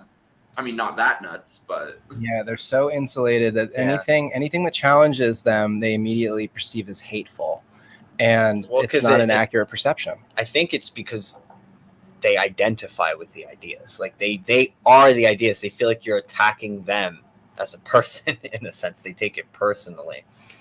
Yeah, well, and I just want to say thank you to the chat for bumping us up. We are now at 619 subs. That is really cool. We do appreciate that. Which is almost 30 more from where we were at the beginning. I think that's the most influx of subs we've ever had at one point in time. Yeah, so that's really cool. So you guys are awesome, and I love the contributions everybody is. Get us to 1,000.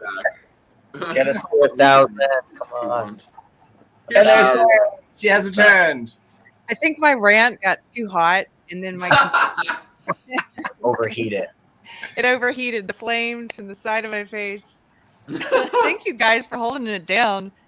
Oh, it's no this problem. is what we do, friends. Yes, the show must go on. The show must go on.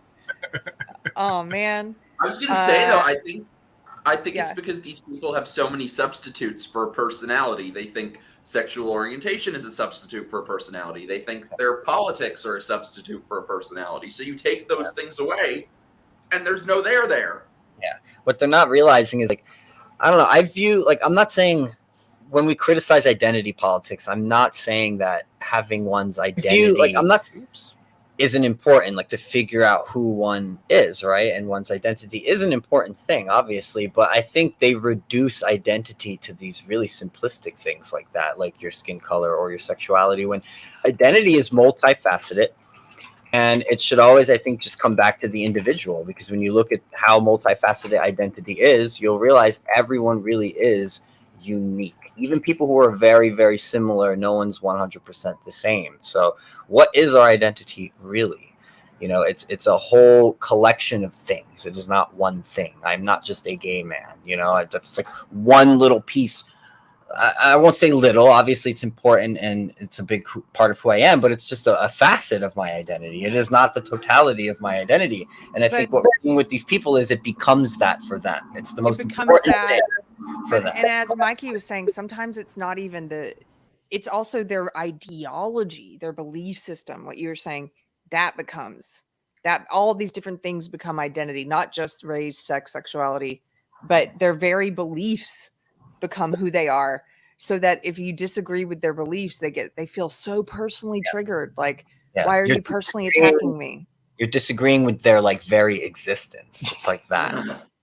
Yeah. Well, they feel like, if you're any sort of minority, if you're black, if you're gay, they will just hand you, okay, here's the entire black, gay, whatever platform. Here's all your beliefs. Here's everything you're entitled to think, say, and the thing that's interesting is if they believe that being gay is a naturally occurring thing, which of course I do, if you're just, I don't like when they say born that way, but whatever, if it's something involuntary, then how can a person be gay and not have to be part of this cult? How is there any way to avoid that? There isn't. These people think that they control you from birth. Yeah. Well, it's the same with race. I mean, look at how Clarence Thomas is being treated right now, and how he's being talked about simply for voting the way he did on the decision. I think Adam Coleman just put an article out.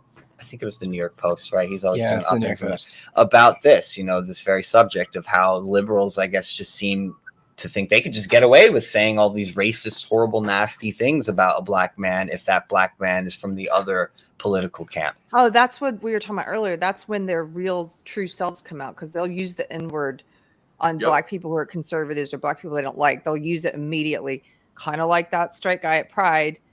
He didn't go there. He didn't use a slur against you, but I could see that kind of person doing that, because it's that weird superiority complex where they still keep the superiority and the bigotry, but now they believe that they're anti-racist or that they're allies or something. And it's Robin DiAngelo. That's exactly, Robin DiAngelo is like that. She talks about in her book, White Fragility, which they hold up as a Bible, you know, of this belief system.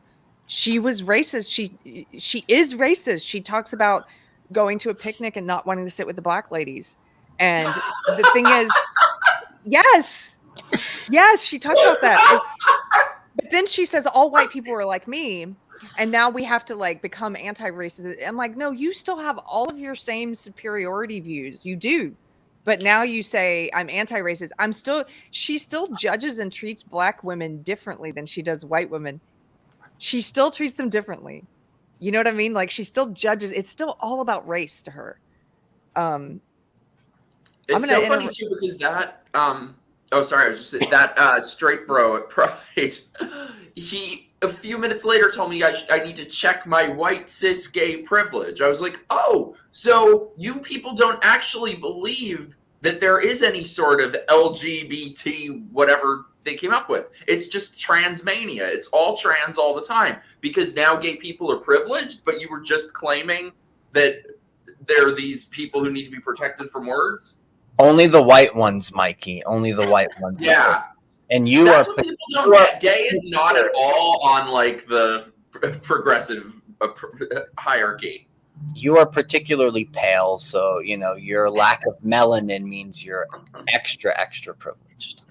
No, gay's on there. It's just, it's like the stock. It's always the stock market. Things are just moving.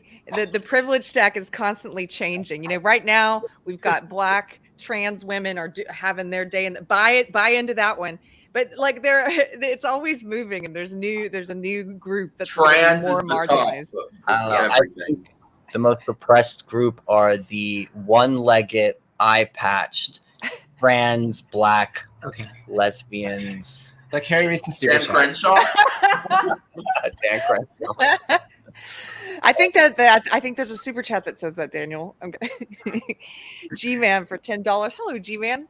Haven't seen you in a while. Thank you, sir. He says, my sister says she can't imagine a woman being forced to keep an unwanted baby, but I think a much more common situation is a woman being pressured to have an unwanted abortion from parents or baby daddy. Yeah. That's a really interesting point. You know, like it can happen both ways, right? Like it's something that we have to consider. And in a culture where abortion is just sort of seen as just this, like, it's a quick little, you know, thing. And a lot of cases, you know, if you talk to women who have had abortions, they've come to regret it. Yeah. You know, a lot of women can even have some sort of like PTSD or a variant of it due to the abortion because of the guilt that they feel.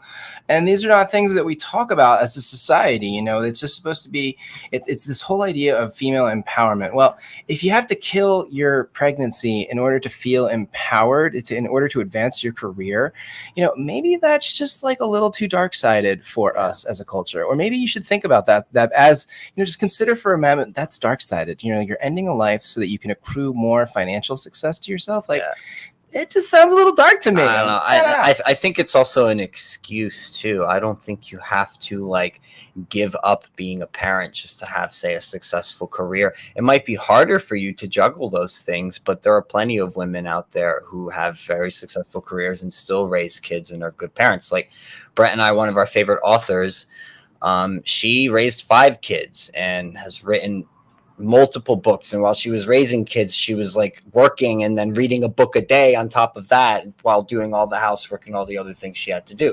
She didn't make any excuses and say, oh, well, now I'm a mom, so I don't have time to pursue the things that I really want to do that I love because I have these kids and they're such a burden, so let me just give all that up. It's the wrong way to look at it. If anything, having kids should be your motivation to want to succeed in all the other things that you're doing in your life. They should become like almost that fire that burns in you that keeps you going to keep pursuing those things, right? But it's like women, like you can have a successful career and still be a mom. You don't have to sacrifice one for the other. I don't believe that.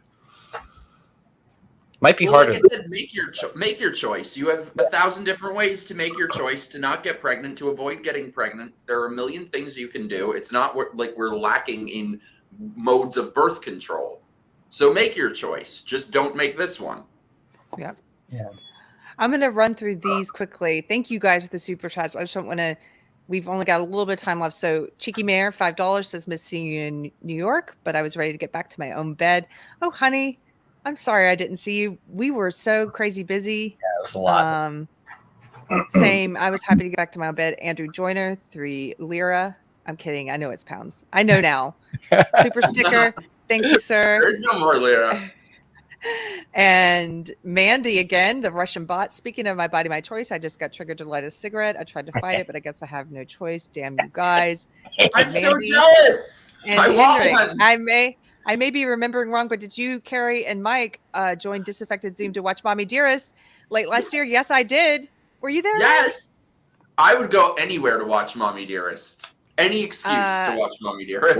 We have to watch it with Josh. Definitely have to. Yes. Mandy, 20 bucks. As a She's dude great. trapped in a female body, there are a few female friends I have who are mothers, and they pressure me daily to have kids. I don't want to.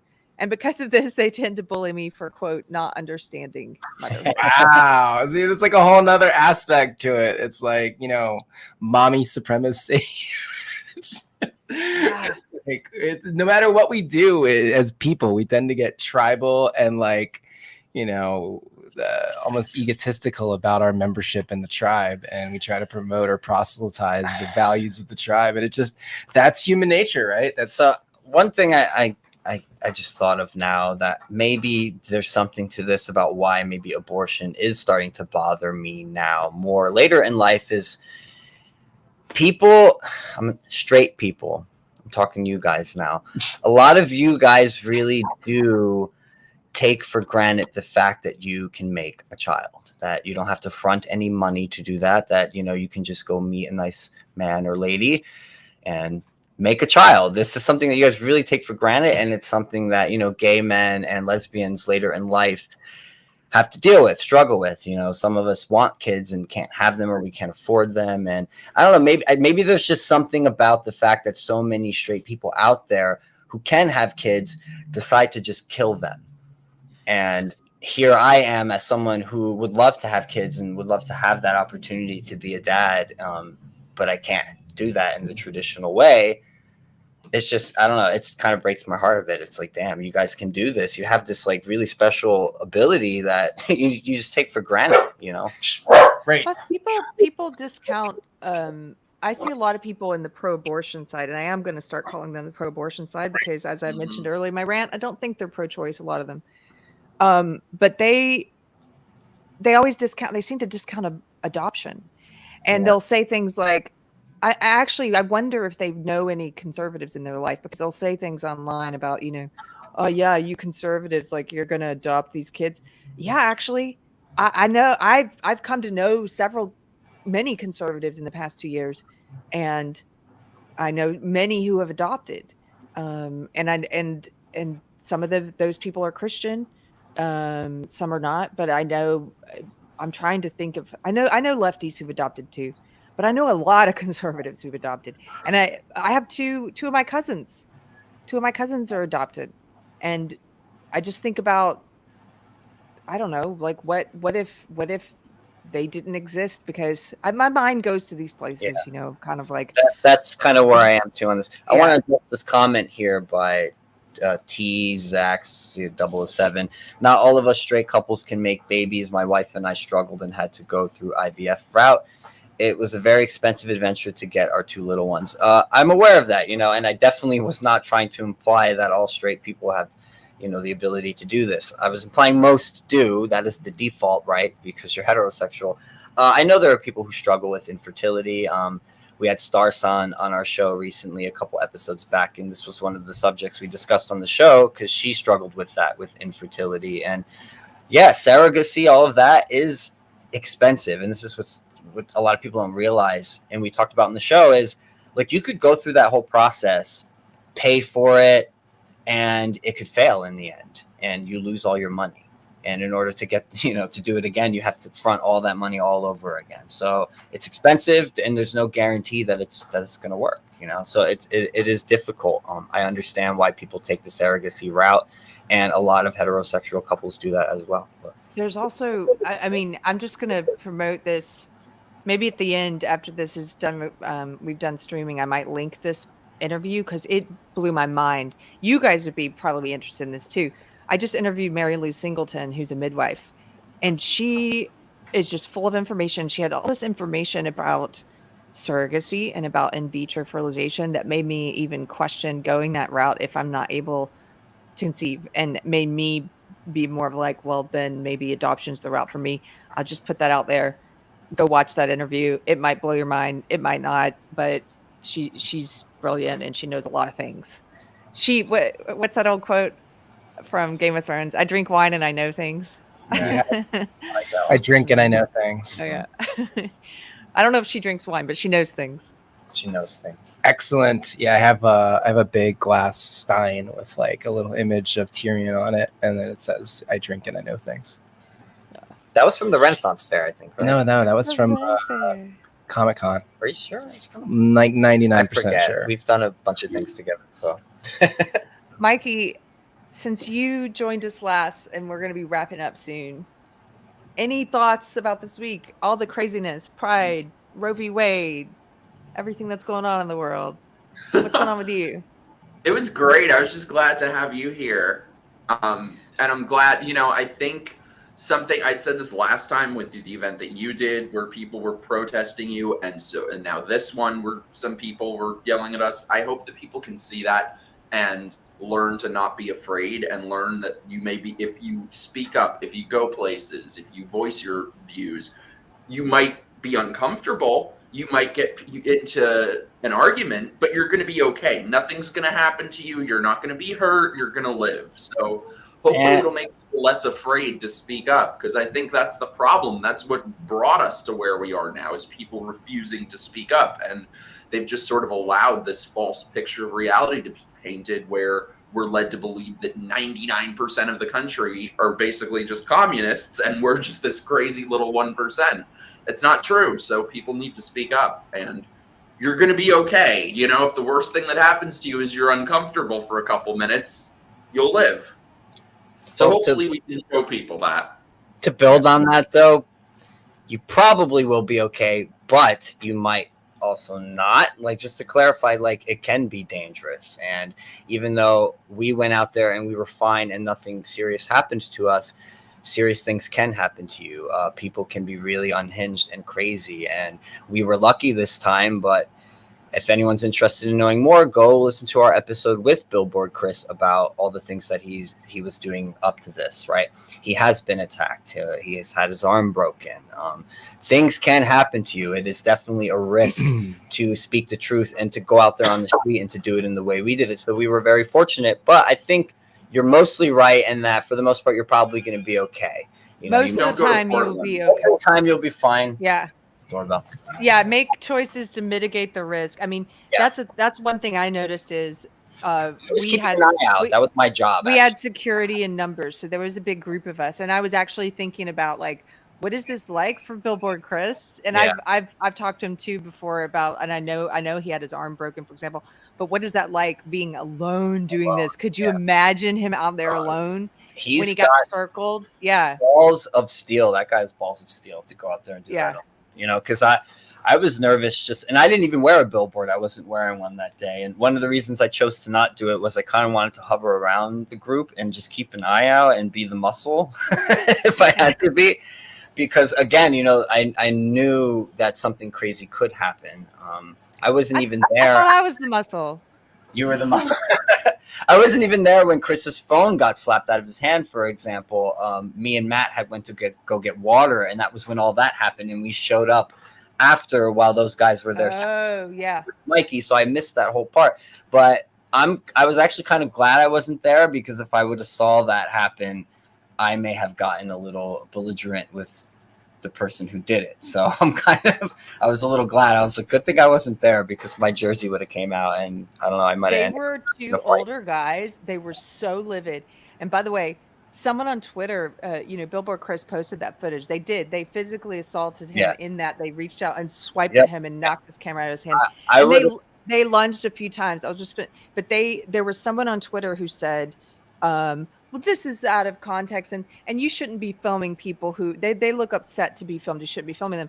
And I was like, no. We were not filming people who didn't want to be filmed. We weren't filming them. I was taking a photo of Chris the camera wasn't pointed anywhere near them anyway. Not that it couldn't have Honestly, been, but it wasn't. You don't even have to explain that. But I don't have. But the point, I don't have to. But the point is, no, we weren't going up to angry people and putting a camera in their face. You dumbass. Yeah. No, I was taking a picture. Their anger bled over towards us, and they wanted to be aggressive. And so then Chris started filming. And I'll tell you what, if you do go out and do this, you should be filming. And as you said, Daniel, you don't have to excuse it. You have a right to film in public, because when things like this happen, you want that record. And you also want to maybe mitigate them, prevent them from hitting you, because they can see you're filming it. And also, there's people everywhere filming during a pride parade. What they're mad about is you're filming them in a context that they don't want to be filmed. But look, tough shit. If you go out there into a public space, especially in New York City, you're going to get caught on camera. You're probably going to get filmed in some way, especially if you're at a giant, large event like that. So there is no argument there. They were mad about what was on the signs. You know, they were mad about what we were there to have conversations about. And, you know, I was seeing on Twitter, people were accusing us of like going there to start trouble, or that we were yelling at people during the parade. We were not. We walked. That's it.